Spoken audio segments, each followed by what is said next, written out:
father of four, prosecutor, constitutional conservative who fights for the people of Missouri every day as the state's chief legal official.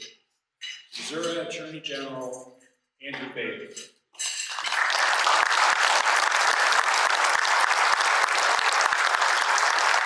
Andrew attended the University of Missouri. They said it's okay for me to call it Missouri. I'm from Nebraska, so it's hard for me to call it Missouri, but he attended the University of Missouri on an Army scholarship and was later commissioned as an officer after September 11th. He served 2 tours in Iraq. Thank you very much for your service. Earned multiple medals for his service. Afterward, he pursued a legal career, working as a prosecutor to combat violent crime. As Attorney General, he prioritizes protecting the Constitution, enforcing laws, supporting communities, and training communities. Welcome, Attorney General Bailey. Thank you very much. So, Nebraska and Missouri, but you can tell I got the memo to wear the uniform of the day. I promise we didn't coordinate this. It's just a Midwestern thing. I want to thank everyone for being present. And I want to thank everyone for your support of this organization. The National Rifle Association has been in the fight for freedom since 1871. I agree with you and the NRA that the Constitution is our national identity, that the rights codified in that Constitution come from God, not man, and that the document itself is a bulwark in defense of freedom that protects us from the government, but it requires active participation from the citizenry, like you and like me.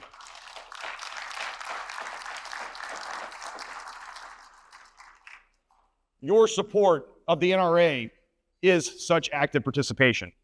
Your financial support allows the NRA to litigate the important cases that clarify our rights, that protect our rights, that protect our very national identity. Your support for political leadership that work with the NRA is critical to moving this country in a better direction. And we can fight and win together, I promise you that.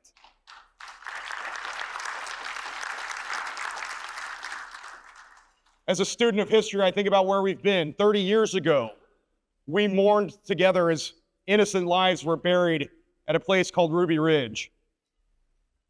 We watched as smoke smoldered south of here in Waco, Texas. And we looked on in horror as our elected officials in Washington, D.C. enacted the assault weapons ban. We seem to be slouching towards tyrannical despotism in violation of our founders' vision for our liberty and our freedom. A quarter century ago, a brave hero, a brave patriot, Charlton Heston, stood on a stage like this one and issued a clarion call in response to the grievances aforementioned. 5 simple words. As his fingers clutched blued steel and hardened oak. From my cold, dead hands, a message that has rung out through history as a call to action for all patriots.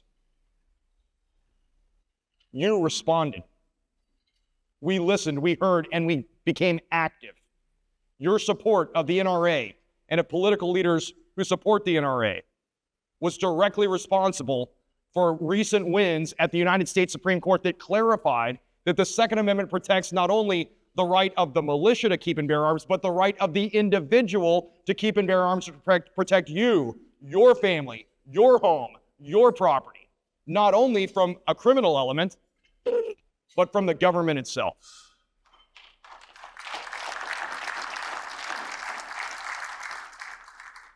I'm proud to say that the NRA didn't stop, didn't rest on its laurels after scoring those enormous victories in the mid-2000s, scoring enormous victories in the fight for our freedom and our Constitution, our national identity.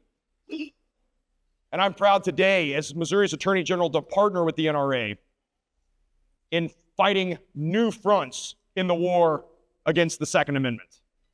We have to adapt to the evolving battlefield. Just this last March, I was proud to sit at council table at the United States Supreme Court and argue the case Missouri v. Biden.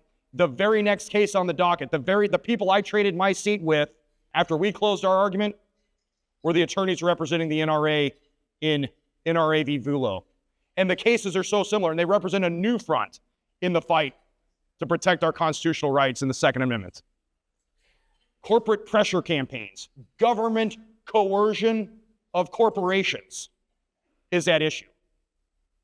The state of New York, the Biden administration would have you believe that they are allowed to pressure corporations into ceasing doing business with organizations like the NRA, and that the Biden administration is able to coerce big tech social media into silencing conservative voices on big tech. What we are fighting for in those two cases, in lockstep together, is to build a wall of separation between the government and the coercive pressure it applies against the First Amendment. If we don't have the right to say as we please, we won't have the right to protect our Second Amendment either. The very soul of our nation is at stake in those cases, and I'm proud to have partnered with the NRA on that case and to be fighting the same issue in Missouri v. Biden. But we see other fronts developing in the war against the Second Amendment. The rise of the administrative state. There is no sanction in our United States Constitution for an unelected fourth branch of government. Our founders understood, and we agree with them, that the separation of powers is essential to ordered democracy, is essential to preventing concentrated authority and a slouch towards despotism.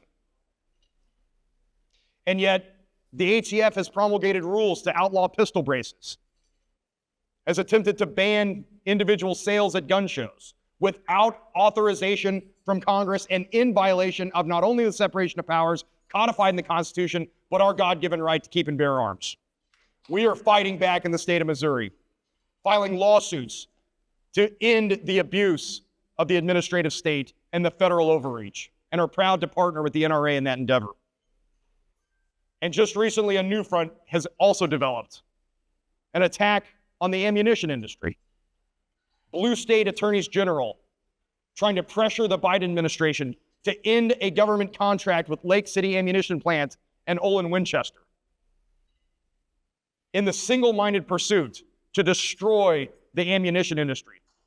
They can't win the head-on conflict to eliminate our right to keep and bear arms, and so they're going to use flanking maneuvers to make it hard to talk about and support our right to keep and bear arms, to eliminate business relationships with the NRA, and to try to make ammunition prices so exorbitant that the common man won't be able to afford them.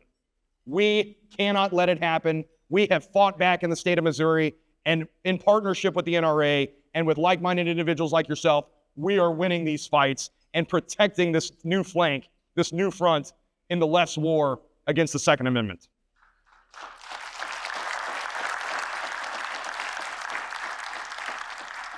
When I talk about leaders who can adapt to the evolving battlefield, the changing legal landscape, I call for attorney generals for a new generation.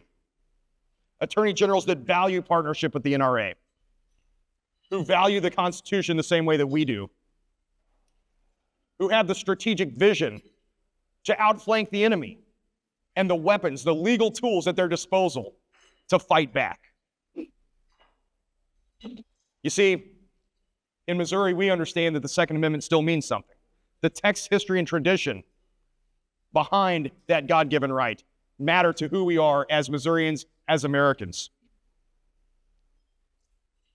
During the COVID pandemic, we saw the worst of the tyrannical, despotic tendencies of the progressive left. Let that once again warn us and activate and motivate us to re-engage in this fight. In Missouri, we have Article 1, Section 23 of the Missouri Constitution, the most robust protection for a right to keep and bear arms in the United States of America. Because as the founders understood, it would be the states who would be guarantors of individual liberties. Two attributes of Article 1, Section 23 of the Missouri Constitution I commend to you. Number one, it is the sacred obligation of state officials in Missouri to protect the God-given right to keep and bear arms. That's a sacred obligation I take seriously every day. Number two, Article 1, Section 23 presents a textual commitment to not only the right to keep and bear arms, but ammunition and accessories as well. Those critical components of firearm ownership that have become the target of the progressive left and its new front in the fight against the Second Amendment. I want to thank you again for your support for the NRA, for your support for leaders who can adapt to this evolving battlefield and take the fight to the enemy. And just as Charlton Heston grasped blued steel and hardened oak, today we wrap our fingers around synthetic grips and matte finished barrels. And let us once again issue that clarion call to President Biden, the tyrannical left, the despotic tyrants, from our cold, dead hands.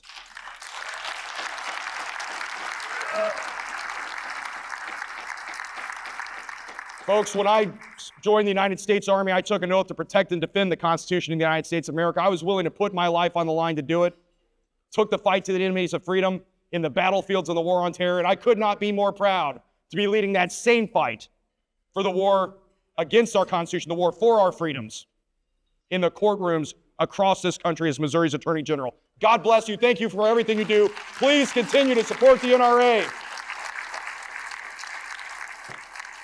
John, go. Well,